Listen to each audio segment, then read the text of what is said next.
श्री राम जय जय जय राम। श्री राम जय जय राम। श्री राम जय राम जय जय विघ्न हरण हनुमान। जय जय विघ्न हरण हनुमान। बोलिए श्यावर रामचंद्र भगवान की जय। श्री हनुमान जी महाराज की। श्री कृष्ण कन्हैया लाल की जय। हर हर महादेव। सच्चिदानंद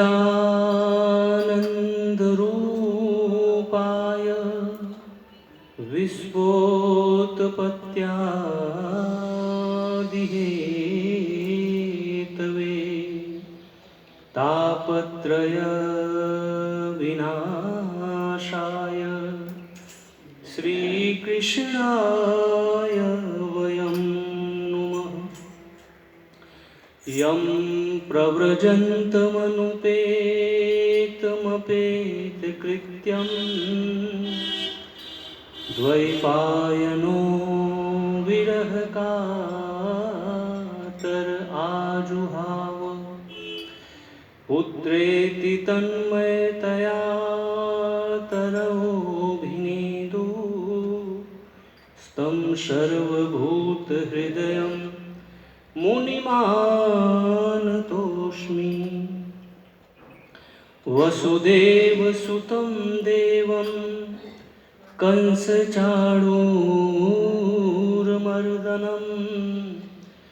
देवकी परमानन्दं कृष्णं वन्दे जगद्गुरुं। सुखावसाने इदमेव सारं दुःखावसाने इदमेव गेयम्। देहावसाने इदमेव जाप्यम्। गोविन्द दामोदरमाधवेति कृष्णाय वासुदेवाय हरये परमात्मने प्रणतः क्लेशनाशाय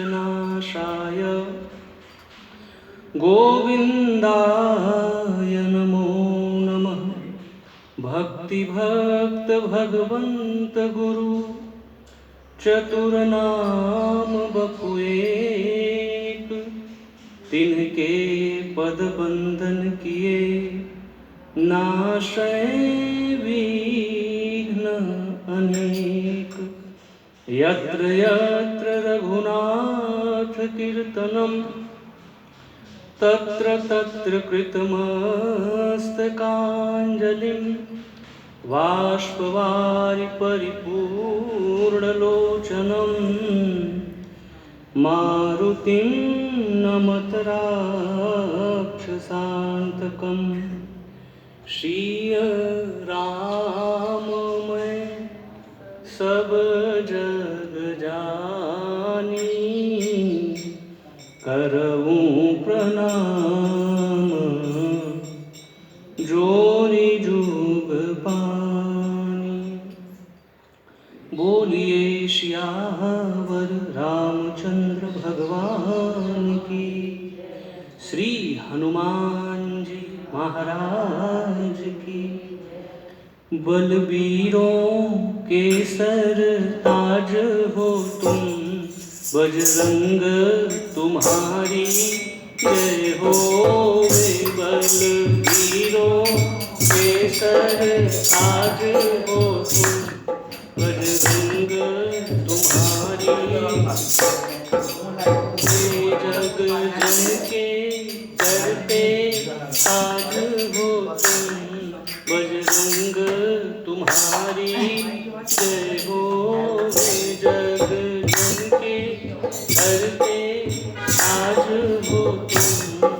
बजरंग तुम्हारी जय हो बलवीरों के सरताज हो तुम बजरंग तुम्हारी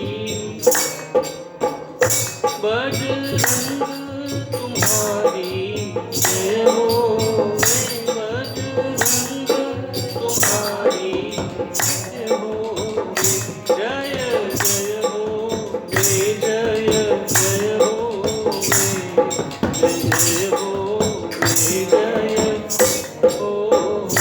हे पवन पुत्र हनुमान यति नहीं उदिन आपसे किया सके दुष्टों के लिए यमराज हो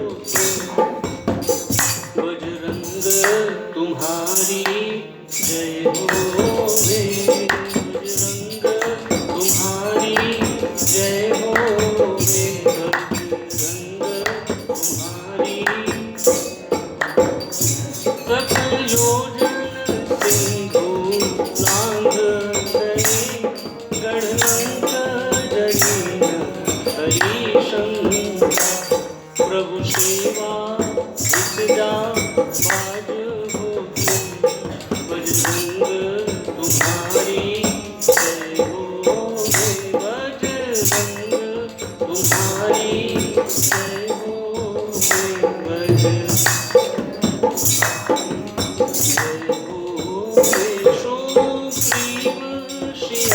रघुवीर रतन दुख दूर सनिश्चर तुलसी जन हेतु जहाज हो बजरंग तुम्हारी जय हो बजरंग तुम्हारी जय हो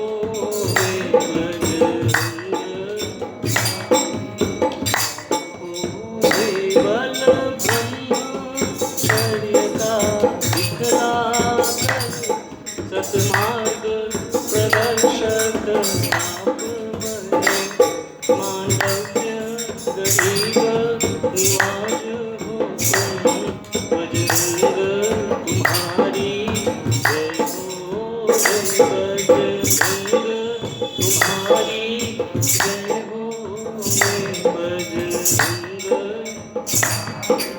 जय हो जय जय हो जय जय हो जय जय हो जय जय हो बजरंग तुम्हारी जय हो बजरंग तुम्हारी जय हो बजरंग तुम्हारी जय हो बजरंग तुम्हारी जय हो बोलिए वीर बजरंग बली जी महाराज की सियावर रामचंद्र भगवान की श्री कृष्ण कन्हैया लाल की व्यास भगवान की सुखदेव जी महाराज की श्रीमद्भागवत महापुराण की सब संतन हरि भक्तन की हर हर देव जय जय श्री राधे जय जय श्री राधे जय जय श्री राधे। परिपूर्णतम परात्पर आनंद कंद श्रीमद अकारण करुणा वरुणालय अखिल ब्रह्मांड नायक मर्यादा पुरुषोत्तम दशरथ नंदन भगवान श्री राघवेंद्र की महती अनुकंपा से मुझे साक्षी गोपाल भगवान के इस दिव्याति दिव्य परम दिव्य पावन प्रांगण में उनके श्री चरण कमलों में बैठकर आप श्रद्धामयी करुणामयी ममतामयी माताओं के बीच में भगवान श्री कृष्ण की जो अद्भुत लीलाओं का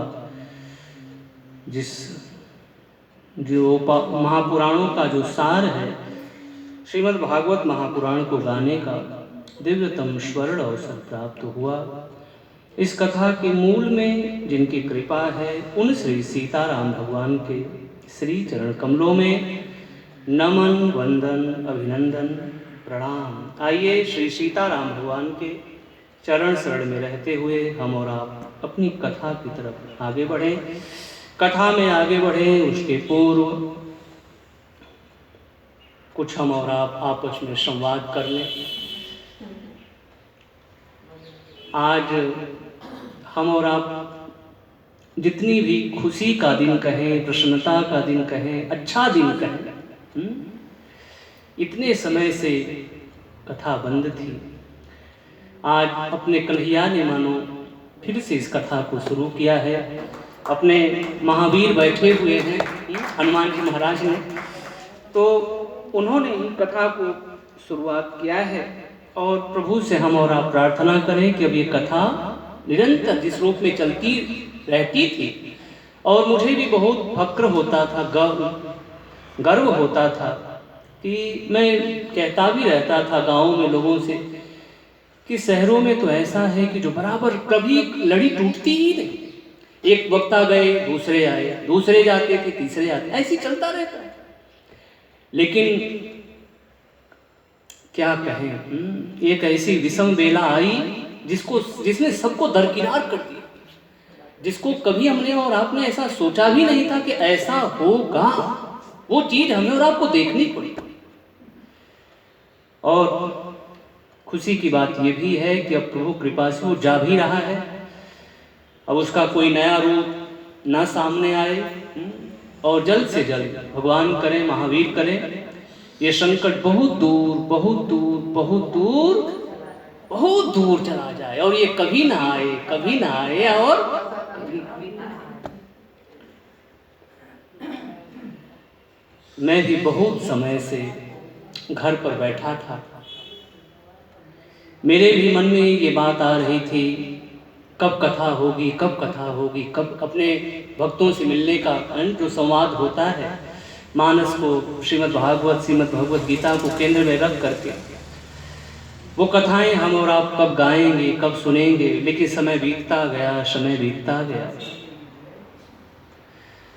और आज वो समय चला गया है। फिर से जिसे हम और आप कहें, एक नया सूर्योदय हुआ है, एक नई खुशियों की शुरुआत हमारे और आपके बीच में हो रही है। भगवान साक्षी गोपाल की कृपा हम भक्तों के ऊपर सदा सर्वदा बनी रहे। भगवान सबको निरोग रखें, स्वस्थ रखें, सुखी रखें, सभी दीर्घायु।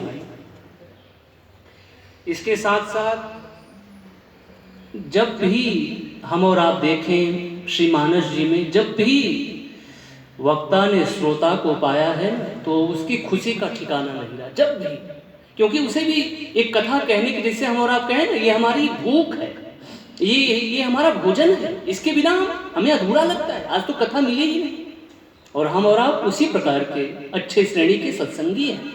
हम और आप बराबर चाहते हैं कि कुछ न कुछ हमें और आपको कथा कहने को, सुनने को, उसके बिना खाली लगता है ना। आप लोग भी कथा नहीं हो रही, लेकिन फिर भी कुछ न कुछ किसी न किसी रूप में आकर के कुछ कीर्तन भजन के माध्यम से वो जो भाव है उसको पूरा कर रहे हैं। उसमें मुख्य भाव यही है कि वो जो हमारी जो दैनिक दिनचर्या थी, हमेशा उस समय से समय तक हम और आप बैठे रहते थे, तो हम और आप, तो मुझे बहुत खुशी हो रही है। भगवान महादेव की बात मुझे याद आ रही है। भगवान शिव कहते हैं, माँ पार्वती ने जब पूछा कि प्रभु मैं भगवान राम को जानना चाहती हूँ कि राम जी कौन है, पूरी राम जी के बारे में पूरा उनका परिचय बताइए। तो भगवान शिव शंकर तो कथा तो बाद में कहते, लेकिन पहले उनकी बड़ाई करते हैं। क्या कहते हैं कि धन्य धन्य गिरिराज कुमारी, तुम समान नहीं को उपकारी। क्यों? क्योंकि पूछे हूँ रघु। ये कथा मुझे गाने को मिलेगी, मैं महादेव चुपचाप बैठे रहते थे भगवान शिव शंकर। भगवान शिव बहुत सावधानी के साथ इस कथा को सबके पास नहीं बांटते। जो अधिकारी होते हैं उन्हीं को ही ये कथा सुनाते हैं, उनके समक्ष ही जिसे हम और आप कहें ये तिजोरी है, उसी के समक्ष खोलते हैं जो अधिकारी होता है। तो भगवान कह रहे हैं कि देवी आप बहुत धन्य हैं, धन्य हैं। आज एक ऐसी गंगा, एक गंगा है जो दुनिया को तारती है, और ये जो गंगा है ये भी जन जन को तारने वाली। तो पूछे हूँ रघुपति कथा प्रसंगा, सकल लोक जग पावनी गंगा, सकल लोक जग पावनी गंगा। तो आप सभी का बहुत बहुत धन्यवाद, बहुत बहुत आभार साक्षी गोपाल भगवान का, इसके साथ साथ अपने बनखंडी जी महाराज का, अपने स्वामी जी महाराज का, अपने सभी विप्र देवताओं के चरणों में वंदन, आप सभी माताओं का बहुत बहुत आभार, धन्यवाद। तो आइए हम और आप कथा में प्रवेश करें। मेरे मन में कुछ ऐसी बात आई कि हम और आप एक नई कथा को सुनने जा रहे हैं और उसकी शुरुआत भी हो रही है। तो मेरे मन में भाव आया या तो श्रीमद् भगवत गीता की कुछ चर्चा को श्रवण करें। वैसे ये शास्त्र तो गहन है और ये सागर है, इसको जितना भी हम गाते जाएं, सुनते जाएं, लेकिन फिर भी ये बहुत अंश में पड़े रहते हैं, कोई इसका था नहीं लगा सकता। तो मेरे मन में फिर विचार आया कि श्रीमद् भागवत महापुराण की कुछ चर्चाओं को हम और आप श्रवण करें। बाकी ये भी सागर है, इसको तो विद्वानों की कसौटी कहा गया है, परमहंसों की संहिता है, इसका गायन कौन कर सकता है। सुखदेव जी महाराज ने बड़े भाव से परम वैष्णव परीक्षित जी महाराज को एक कथा उन्होंने श्रवण कराया है। तो आइए हम और आप भी भगवान माधव मोहन मुकुंद मुरारी की शरण में चलें। उसके पहले हम और आप एक साथ बोलें, ओम नमो भगवते वासुदेवाय, ओम नमो भगवते वासुदेवाय, ओम नमो भगवते वासुदेवाय, ओम नमो भगवते वासुदेवाय, ओम नमो भगवते वासुदेवाय, ओम नमो भगवते वासुदेवाय, ओम नमो भगवते वासुदेवाय। बोलिए वासुदेव भगवान की। और आप लोग, मैं भी और आप लोग भी खूब गर्म कपड़े पहने रहिए, क्योंकि ठंडी अब अपनी चरम सीमा पर बढ़ रही है। और मैंने भी खूब पहन रखा है, ऐसा नहीं है कि मैंने भी इसके अंदर पहन रखा है। और इसलिए अपने शरीर का भी, क्योंकि शरीर माध्यम खलु धर्म शास्त्र, शरीर है तभी सारे धर्मों का हम और आप पालन कर सकते हैं। तो प्रिय भक्तों, सबसे पहला श्लोक जो है वो बड़ा प्यारा श्लोक है। सच्चिदानंद रूपाय विश्वोत्पत्त्यादि हेतवे तापत्रय विनाशाय श्री कृष्णाय वयं नमः। कथा कहने से पूर्व एक बात हम और आप और समझ लें। कहने वाले भी भगवान श्री कृष्ण हैं और कहलाने वाले भी भगवान माधव मोहन मुकुंद मुरारी। भक्तराज अर्जुन को भगवान ने सचेत या सावधान करते हुए कहा कि अर्जुन, कहीं तुम अपने मन में ये भ्रम मत पाल लेना कि मैं सबको मारने वाला हूं। बल्कि भगवान माधव मोहन मुकुंद मुरारी ने ये कहा कि निमित्त मात्रम भव सव्य साची। आप तो एक निमित्त मात्र हो, हम लोग निमित्त मात्र। शरीर सबका बदला हुआ है, किसी का गोरा, किसी का काला, किसी का कुछ, किसी का कुछ। शरीर चेहरे सबके बदले हुए हैं, वाणियां सबकी बदली हुई है।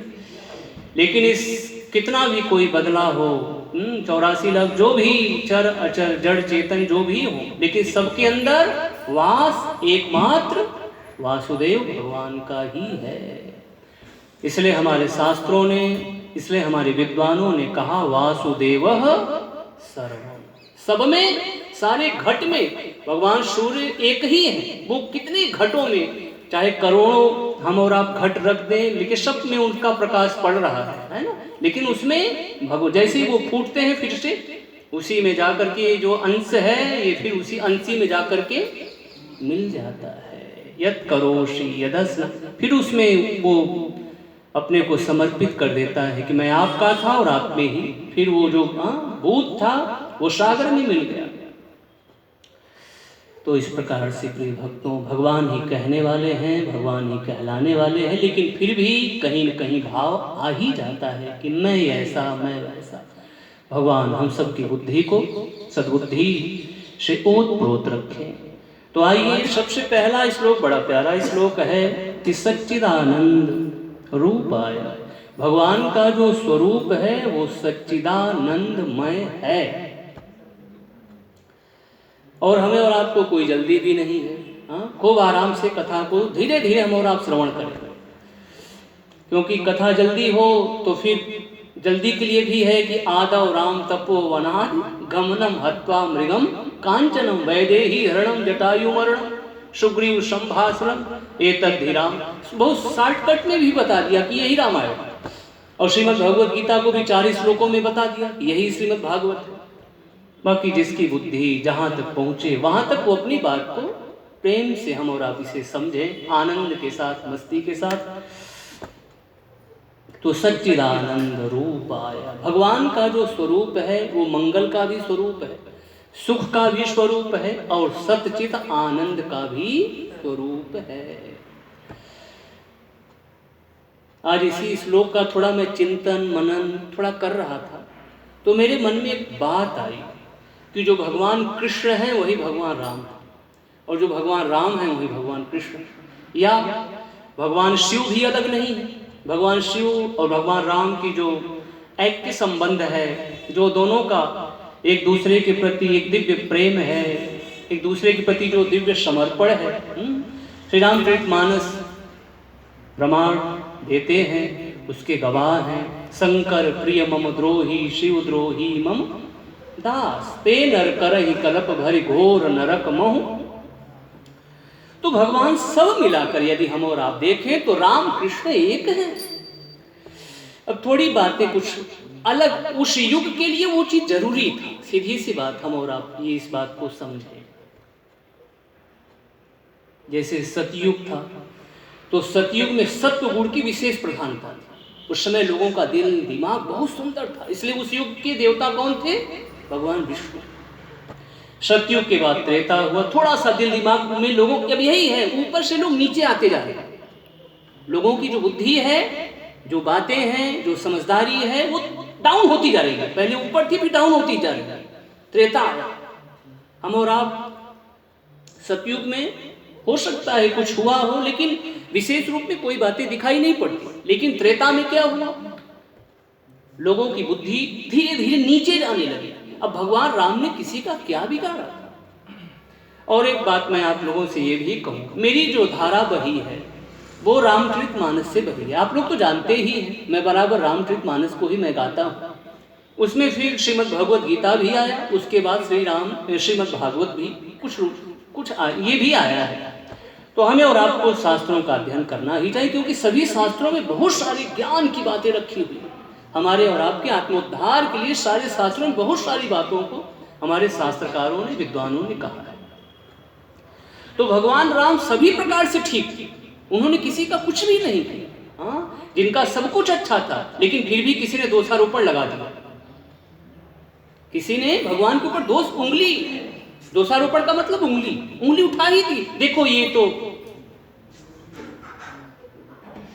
त्रेता फिर भी ठीक था, लेकिन त्रेता के बाद आ गया द्वापर। इसलिए भगवान कृष्ण की लीला बड़ी अटपटी।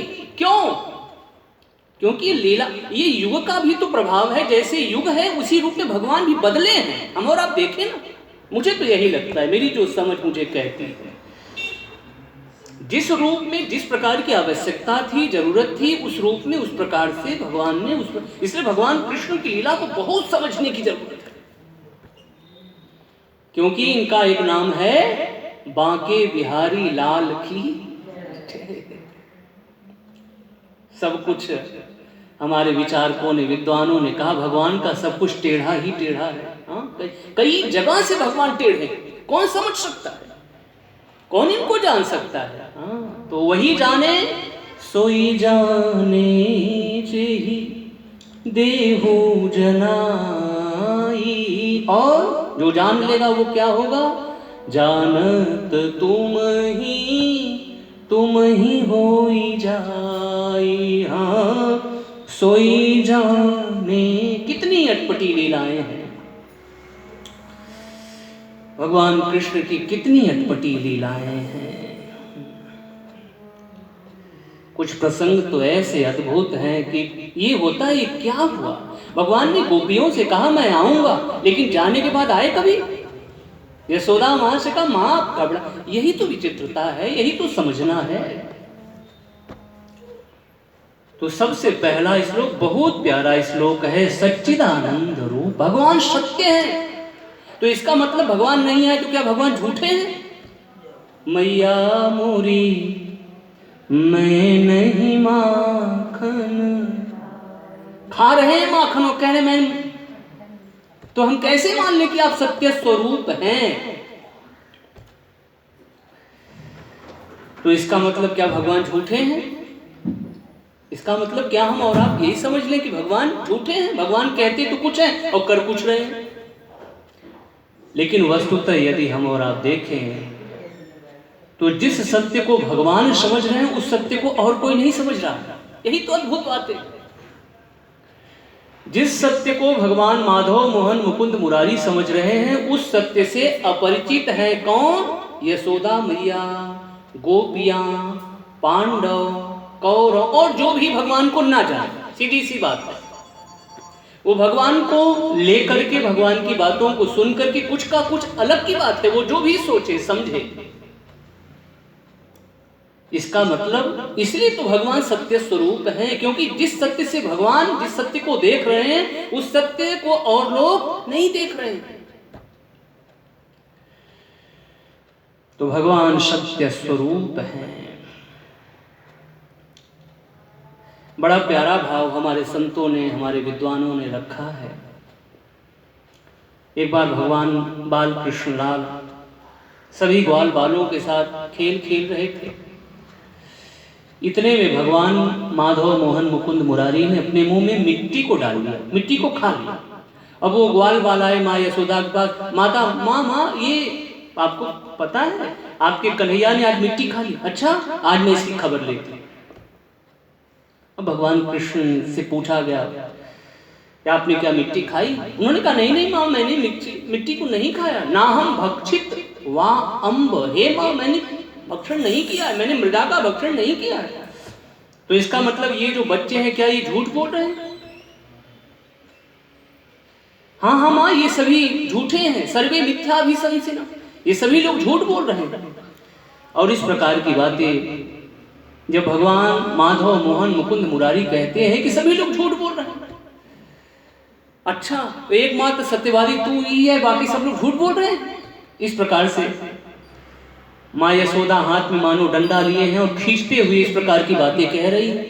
अब एक तरफ मानो ये भी कह सकते थे कि आपके मुंह पर भी तो मिट्टी लगी हुई है, लेकिन फिर भी माँ कहती है। तो भगवान कहते हैं कि माँ अगर आपको विश्वास नहीं होता है ना तो मैं अपना मुंह खोल देता हूँ, तो आप मुंह देख लो, तो आपका दूध का दूध पानी का पानी हो जाएगा।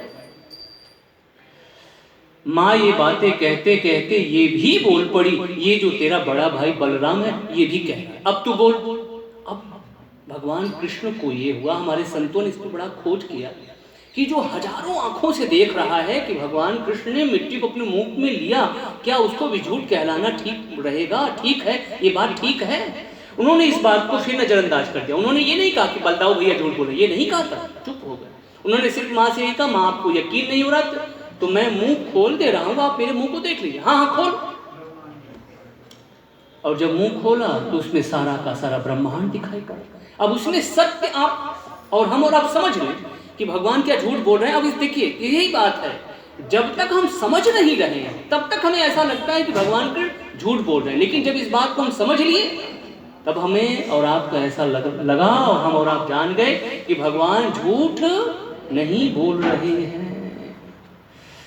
बात वही है कि हम उस सत्य को नहीं देख रहे हैं, जिस सत्य को भगवान देख रहे हैं कि आगे और उसके आगे क्या होने वाला है। भक्तराज अर्जुन कह रहे हैं कि प्रभु ये सब मारे जाएंगे तो क्या होगा, पता है आपको क्या होगा अर्जुन?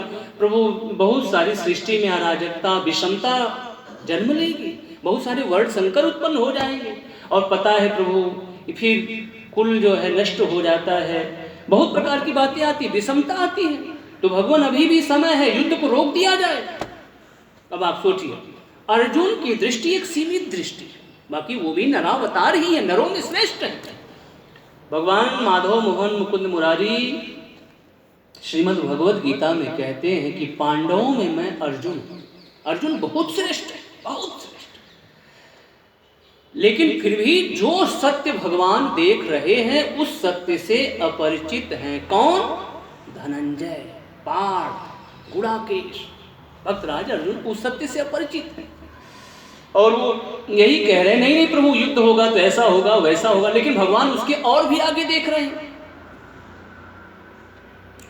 इसीलिए तो भगवान माधव मोहन मुकुंद मुरारी ने धर्म सम्राट युधिष्ठिर जी महाराज से कहा कि युधिष्ठिर बोल दो कि मर गया है, नरोवा कुंजरोवा वाली बात उन्होंने रखा कि बोलो दो, युधिष्ठिर तुम बोलो। द्रोणाचार्य कह रहे हैं कि अगर युधिष्ठिर बोल देंगे तो मैं मान जाऊंगा, क्योंकि उस समय बड़ी सत्य की बड़ी ख्याति थी, बड़ी जिससे लोग जानते थे कि धर्म सम्राट युधिष्ठिर जी महाराज सत्य बोलने वाले, सत्य के पथ पर चलने वाले।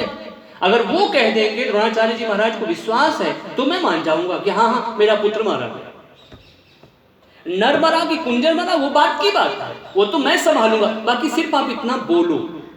अब मानो अब यहाँ पर भी ऐसा लग रहा है, इसीलिए मैं फिर कहूँ प्रिय भक्तों, भगवान कृष्ण की लीला को बहुत समझने की आवश्यकता है, बहुत ज्यादा, क्योंकि अपने बांके बिहारी इतनी जल्दी समझ में आने वाले नहीं हैं। अब यहाँ पर ऐसा लग रहा है, हमारे विद्वान संतों ने कहा कि भगवान मानो झूठ कहलवा रहा है ना, ऐसा ही लग रहा है ना कि अर्जुन युधिष्ठिर कहते हैं कि मैं नहीं बोलूंगा प्रभु, मैंने जीवन भर सत्य बोला, सत्य के पथ पर चला, और इसी का कारण था, सत्य बोलने का ही प्रभाव था कि धर्म सम्राट युधिष्ठिर जी महाराज का जो रथ था वो पृथ्वी को छोड़ करके चलता था, एक फुट। अब आप सोचिए, तो यहाँ पर आज वो कह रहे हैं कि मैं नहीं बोलूंगा, वो कह रहे हैं बोलना पड़ेगा। अब यही है, भगवान देख रहे हैं, भगवान समझ रहे हैं कि सत्य क्या है, लेकिन हम अपने उसी स्वार्थ के कारण, मानो एक पर्दा पड़ा हुआ है, हमें ये लगता नहीं भगवान तो ये झूठ कहलवाना चाहते हैं। यही बात हमारे और आपके भी संबंध में है। जैसे कि हमारे जो बूढ़े माँ बाप हैं वो बच्चों को समझा रहे, बेटा उधर मत जा, उधर खतरा है, मैंने देखा है, लेकिन बच्चा कहता है नहीं मामा, आप लोग तो पुराने जमाने की बातें करते हो, लो। अब वो उस चीज से अवगत हैं, उन्होंने उस चीज को भुगता है, उन्होंने उस चीज को देखा है, या उन्हें वो चीज दिखाई दे रहा है, ये भी कह सकते हैं। अब जो बच्चा ना माने ना समझे तो उसे तो गर्त में गिरना ही है, उसका तो पतन होना ही है। तो भगवान ने कहीं पर भी झूठ बोला ही नहीं। ये तो हम ना वहां तक पहुंच पाए, ये हमारी बुद्धि की जड़ता होगी साहब, भगवत प्रेमियों, ये तो हमारी बुद्धि की मंदता है, जड़ता है कि हम और आप वहां तक नहीं पहुंच पा रहे जहां तक भगवान पहुंचे हुए। हम सिर्फ इतना ही देख रहे हैं कि बस भगवान, मानो ऐसा लग रहा है कि झूठ बोलते हैं, झूठ बोलने वाले हैं, लेकिन ऐसा नहीं है। क्यों? क्योंकि पहला श्लोक कह रहा है कि सच्चिदानंद रूपाय। अगर सत्य स्वरूप है तो फिर वो झूठ क्यों बोलेंगे? जो सत्य है वो सत्य ही है, वहां कभी झूठ की गुंजाइश भी नहीं हो सकती। ये तो दुनिया के लोगों के लिए है, इसलिए हमारा प्रयास हो कि हम भी वैसे सत्य के पथ पर चलना बहुत बहुत और बहुत कठिन है। भगवान श्री राम बहुत प्यारी बात कहते हैं कि धर्म न दूसर सत्य समाना, आगम निगम पुराण। सत्य के समान तो कोई दूसरा धर्म है ही नहीं। जिसकी आगम निगम सभी लोग जिसकी जय जयकार करते हैं, बड़ाई करते हैं, प्रशंसा करते हैं। तो सत्यम परम धीमहि, साँच बराबर तप नहीं, झूठ बराबर पाप। जिनके हृदय साँच है, तिनके हृदय आप, उनके हृदय आप है। तो भगवान सत्य, चित्त और आनंद है। स्वामी श्री राम सुखदास जी महाराज राजस्थान के बहुत उच्च कोटि के संत हुए, बहुत वीतरागी, निष्प्रिय, या अवधूत भी कहें, बड़े अच्छे संत हुए। स्वामी जी महाराज बड़ी पे अच्छी बातें कहते थे। वो कहते थे कि आज यदि किसी से कहो कि झूठ मत बोलो, कपट मत करो, ब्लैक मत करो, तो कहते फिर महाराज फिर मेरा जीवन तो बर्बाद हो जाएगा। यानी इस कदर से वो झूठों में रम गए हैं कि वो इससे निकलना ही नहीं चाहते। जैसे मछली है, अब मछली जल में रहती है, मछली से कोई कहे कि आपको इसमें से निकाला जाएगा तो मछली डर जाएगी, नहीं मुझे इस जल से मत निकालो, मैं इसी में रहना चाहती हूँ, यही मेरा आधार है, यही मेरा अस्तित्व है, यही मेरा वजूद है, यही मेरा सब कुछ है, इसमें से मैं निकल जाऊंगी तो फिर मेरा क्या हो जाएगा। तो वैसे जो रम गए हैं, और फिर हम और आप वही युग की चर्चा कर रहे थे। तो फिर आ गया कलयुग। कलयुग में और फिर जिसे कहे निचाई, सतयुग ऊपर था, कलयुग एकदम नीचे आ गया। इसमें लोगों की और विचारधाराएं, मानसिकता में और परिवर्तन हो गया। ये ले लो, उनका ले लो, ये कर लो, ये झूठ बोलो। भगवान रक्षा करें प्रिय भक्तों, रक्षा करें। किसी व्यक्ति ने किसी साहूकार से लोन लिया, जब लोन लिया, कर्जा ज्यादा हो गया, अब वो साहूकार को चुका नहीं पा रहा है, मैं क्या करूं। तो उसने कहा कि मैं कैसे पीछा छुड़ाऊं। वैसे तो सबसे पहली बात हम और आप एक बात हमेशा याद रखें, कर्ज कभी ना लें, क्योंकि हमारे शास्त्र कहते हैं कर्ज एक ऐसा मेहमान है जो एक बार, वैसे दूर से देखने में तो अच्छा लगता है, ले लेंगे फिर वो करके काम करके दे देंगे, वो सरल लगता है सुनने में, कहने में ये बात सरल है, लेकिन कर्ज एक ऐसा मेहमान है जो एक बार आ जाता है फिर वो जल्दी जाने का नाम नहीं लेता। अब वो व्यक्ति घबरा उठा, मैं क्या करूं, ये साहूकार रोज मुझे परेशान कर रहे हैं, मेरा पैसा दो, मैं क्या करूं। उसने कहा मैं पागल का स्वांग रचा लेता हूं, मैं पागल बन जाता हूं। अब वो पागल बन गया, वो जो व्यक्ति था। अब वैद्यों को बुलाया गया, डॉक्टरों को बुलाया गया, भगवान इसका इलाज करिए, देखिए इसको क्या हो गया। अब बहुत इलाज किया गया, लेकिन वो एकदम पागलों की तरह, हूबहू पागलों की तरह बन गया। अब वो दवा उसके ऊपर काम ही नहीं कर रही है। अरे भाई पागल हो तब तो मान लीजिए वो ठीक हो जाएगा, लेकिन जो बना हुआ पागल है। तो बहुत वैद्यों को बुलाया गया, बाद में एक अनुभवी वैद्य आया, और जब अनुभवी वैद्य आए तो उन्होंने देखा, तो वो देखते ही समझ गए कि ये बना हुआ पागल। तो उन्होंने उस पागल से कहा, यानी उस आदमी से कहा, भैया एक बात मेरी याद करो, समझ लो, जान लो, ये जो तुम पागल का स्वांग रचे हो, कहीं ऐसा न हो जाए कि यही स्वांग करते करते तुम पागल हो जाओगे, स्वयं के माने सचमुच के पागल हो जाओगे। क्योंकि जिस प्रकार की मन स्थितियों को लेकर के हम और आप चलते हैं, हमारे और आपके मन में वो बातें आती रहती हैं, जाती रहती हैं, तो हम और आप उसी रूप में परिवर्तित हो जाते हैं। इसलिए अभी भी समय है। तो उसने तुरंत उस पागल का जो स्वांग था उसको छोड़ दिया। तो प्रिय भक्तों, ऐसे ही जो लोग झूठ बोलते हैं, वो इस कदर से झूठ बोलते हैं कि सत्य में भी लगता है कि ये या जो झूठ बोल रहे हैं वो ऐसा लगता है कि ये सत्य बोल रहे हैं, जो कि सरासर झूठ बोल रहे हैं। लेकिन वो इतने अभ्यस्त हो चुके होते हैं, वही बात है ना कि बराबर बोलते बोलते बोलते उनको जल्दी कोई समझ नहीं पाता, पकड़ नहीं पाता। वो वही बात आती है कि जिसमें कुछ चोर और एक बार एक ईमानदार व्यक्ति ने भी विचार किया, मैं भी चलता हूं, चोरी करता हूं। और फिर हुआ क्या, सब लोग चोरी करने तो गए, और बाद में उनके पीछे जिसका जो बाग था या जो उसका मालिक था, उसने उन लोगों का पीछा किया।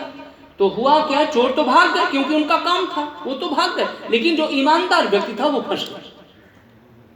तो कहने का भाव ये है कि झूठ को भी इस तरह से वो बोलते हैं कि उन्हें ऐसा लगता है कि मानो यही सत्य है। भयउ पाख दिन सजत समाजू, तुम पाई सुधी मोहि सन आजू। कौन? मंथरा।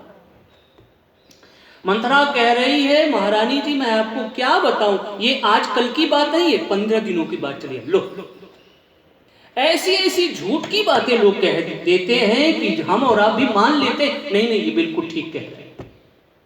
यानी उनका झूठ बोलना है सत्य में, इस प्रकार से वो मिला देते हैं कि झूठ भी सत्य लगने लगता है। और फिर जो इस फरेब से, धोखे से, विश्वासघात से परिचित नहीं है ना, उसका पतन हो जाता है, वो डिग जाता है, गिर जाता है। तो प्रिय भक्तों, भगवान का जो स्वरूप है वो सत्य स्वरूप है। सच्चिदानंद भगवान कृष्ण भी है तो सच्चिदानंद भगवान राम भी है। जय सच्चिदानंद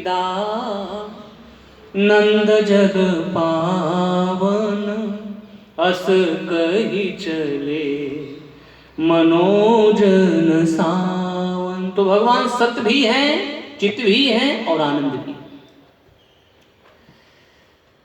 भगवान की जो बातें हैं सचमुच में वो बड़ी दिव्य हैं, बड़ी श्रेष्ठ हैं। और चित्त तो भगवान का ऐसा है कि वज्र से भी कठोर हैं और पुष्प से भी कोमल है।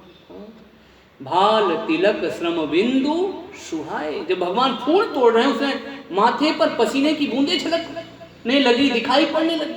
ये क्या है? ये कोमलता नहीं तो क्या है? और मारने में तो इतने कठोर हैं कि हम छत्री मृगया बन फिरही, तुमसे खल मृग खोजत। हम छत्री मृगया बन करही, तुमसे खल मृग खोजत फिरही। तो ऐसे चित्त को गोस्वामी तुलसीदास जी महाराज कहते हैं कौन समझ सकता है?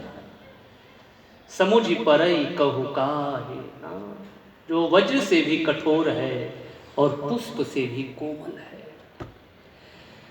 तो सत हुआ, चित हुआ और आनंद है। भगवान आनंद स्वरूप है, क्योंकि आनंद के वो सागर है। मुझे ध्यान आता है जिस समय भगवान श्री राम का नामकरण हो रहा है, उस समय वशिष्ठ जी महाराज कहते हैं कि जो आनंद सिंधु सुख राशि, सीकरते त्रय लोक्य सुपाशी, सो सुख धाम राम अस नामा, अखिल लोक दायक विश्राम। तो खूब हो जो चीजें हम और आप कहें कि राम कृष्ण दो एक हैं, अंतर नहीं निमेष, इनके चपल विशेष हैं तो उनके नयन गंभीर। भगवान राम भी सत्य स्वरूप हैं, भगवान कृष्ण भी सत्य स्वरूप हैं। भगवान श्री कृष्ण का भी चित्त अद्भुत है, उनके भी चित्त को कोई समझ नहीं सकता। और भगवान श्री कृष्ण भी आनंद स्वरूप हैं और उसके साथ साथ भगवान राम भी आनंद स्वरूप। उसके बाद का जो श्लोक है, ये दो श्लोक बड़े प्यारे हैं, बड़े दिव्य हैं, जिसमें सुखदेव भगवान का प्राकट्य होता है। और सुखदेव भगवान का, जिससे हम और आप कहें सुतराम, ना लौकिक और ना वैदिक, किसी भी प्रकार का उनका संस्कार नहीं हुआ है। जन्म लेते ही चल पड़े सन्यास की तरफ। क्या अद्भुत वो दृश्य रहा होगा। कभी हम और आप सोचें उस बात को, कि जैसे ही उनका प्राकट्य हुआ, जन्म हुआ, तुरंत वो जाने लगे जंगल की तरफ। कितने निष्प्रिय होंगे, कितने आसक्ति रहित होंगे। हर व्यक्ति, हम और आप जानते हैं, जब वो किसी संकट में रहता है तो वो ईश्वर को पुकारता है। ये एक नियम है, जब एक संकट में वो रहता है तो ईश्वर को पुकारता है। लेकिन जब संकट दूर हो गया तो जय राम जी की। तो गोविंद हरे गोपाल हरे, जय जय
जन्म मरण के तेरे में फिर जन्म मरण के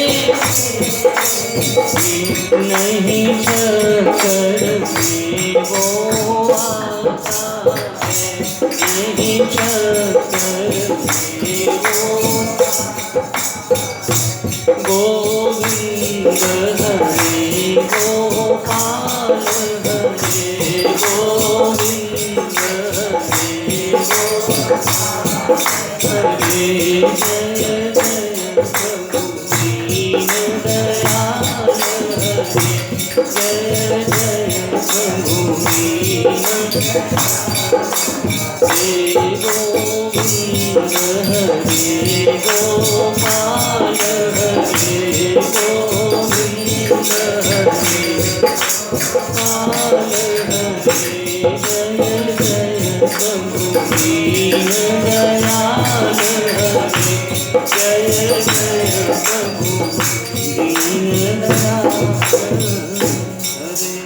बोलिए कृष्ण कन्हैया लाल। तो सूत्र यही है कि हर व्यक्ति जब संकट में रहता है तो वो ईश्वर का वो भगवान को याद करता है। और जिसे हम और आप हमेशा कुछ पंक्तियों के साथ समझते रहते हैं, वो पंक्ति है बहुत प्यारी और बड़ी प्रचलित पंक्ति है। वो पंक्ति क्या है कि दुख में सुमिरन सब करे, सुख में करे न कोई, जो सुख में सुमिरन करे तो दुख काहे को हो। ये व्यक्ति, ये मानव जब अंदर रहता है तो कहता है प्रभु मुझे बाहर निकालिए, मैं आपका भजन करूंगा। लेकिन जैसे ही वो बाहर आता है फिर ये बाहर की माया उसे पकड़ लेती है, मैं कहाँ, और फिर तू मेरा मैं तेरा, इसी मोह माया रूपी जंजाल में वो जकड़ लिया जाता है। इसी को वो शाश्वत घर समझने लगता है। ये हम सबकी स्थिति है। तो प्रिय भक्तों, आज सुखदेव जी जैसे महाराज वीतरागी, निष्प्रिय, आसक्ति रहित था, जिनका जन्म हुआ और जन्म लेते ही चल पड़े। दूसरी तरफ व्यास भगवान पुत्र पुत्र की रट लगाए जा रहे हैं। किसको पुत्र से स्नेह नहीं होता? कौन है?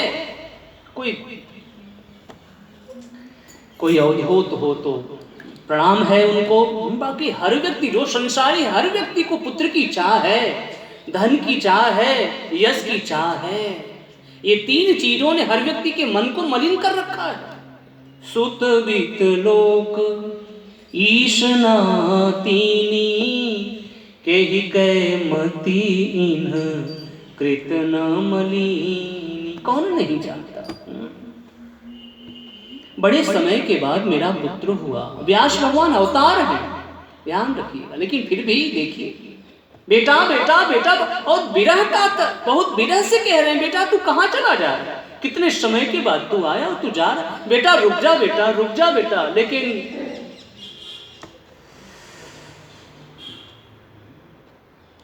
माया संसार को ठगे। एक प्रेमी भक्त ने मुझे माया के ऊपर बड़ा प्यारा भाव बताया, मुझे बड़ा अच्छा लगा। माया बड़ी ठगनी भई और ठगत फिरत संसार। बड़ा अच्छा उनका भाव लगा। माया बड़ी ठगनी फिरी और ठगत फिरत संसार, जो माया को ठगत है उनको मेरा नमस्कार। ये माया को लात मार दिया मेरे सुखदेव भगवान। ये दुनिया की जंजाल मुझे रोक पाएंगे? जो बहुत ऊंचाई पर बैठा हुआ है साहब, वो दुनिया के ये जो संसारी है उनकी बातें छोड़ो, वो तो बोलिए सुखदेव भगवान की। तो सुखदेव भगवान अपने में हट करके हैं, लोगों से हट करके हैं साहब। इसलिए तो ये परमहंसों की संहिता गाई गई, उसे उन्होंने कहा है।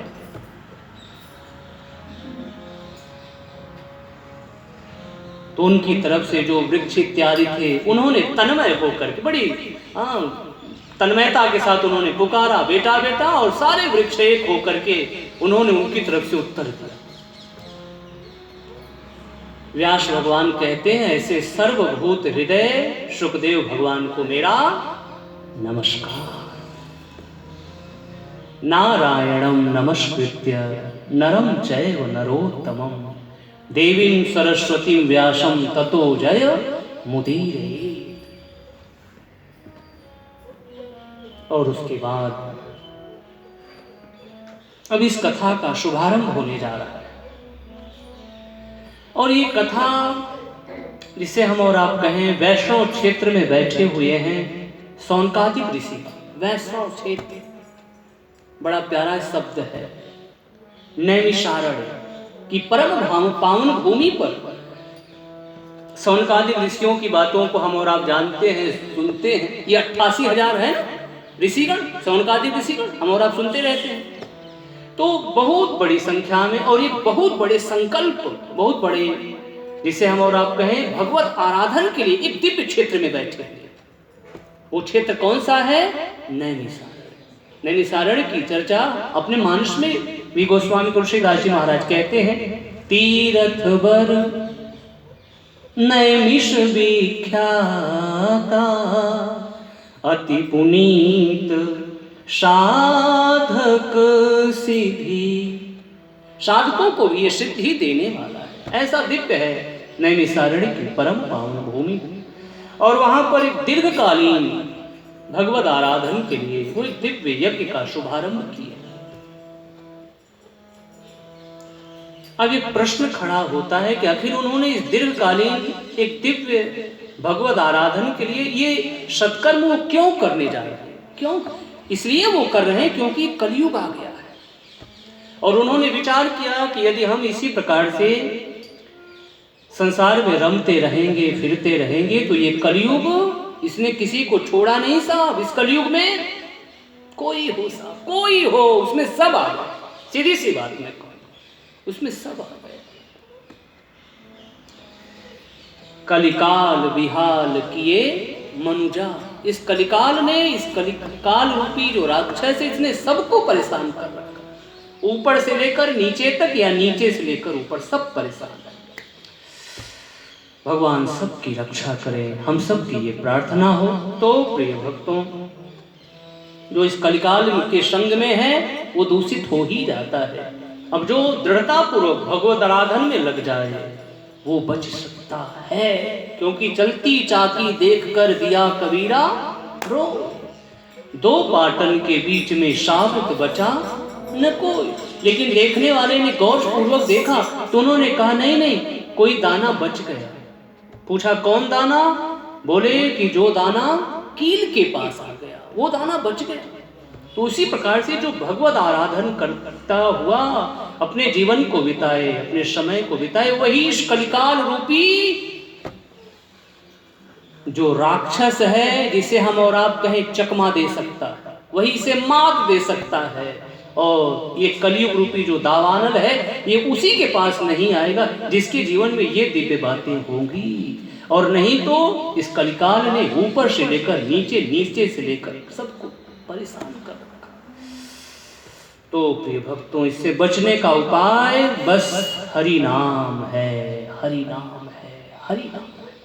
तो भगवान माधव मोहन मुकुंद मुरारी हम सभी भक्तों का मंगल करें, कल्याण करें।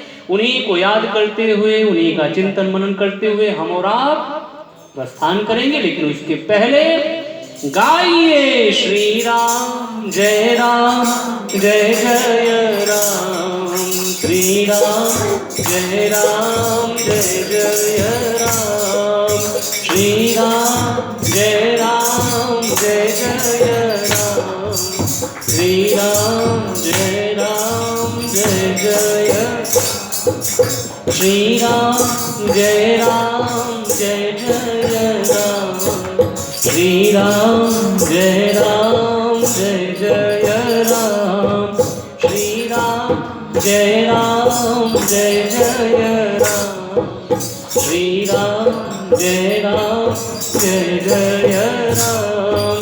जय जय विघ्न हरण हनुमान, जय जय विघ्न हरण हनुमान, जय जय विघ्न हरण हनुमान, जय जय विघ्न। बोलिए श्री हनुमान जी महाराज की, श्यावर रामचंद्र भगवान की, श्री कृष्ण कन्हैया लाल की, सभी देवी देवताओं की हर हर महादेव। जय जय श्री राधे, जय जय श्री राधे, जय जय श्री राधे।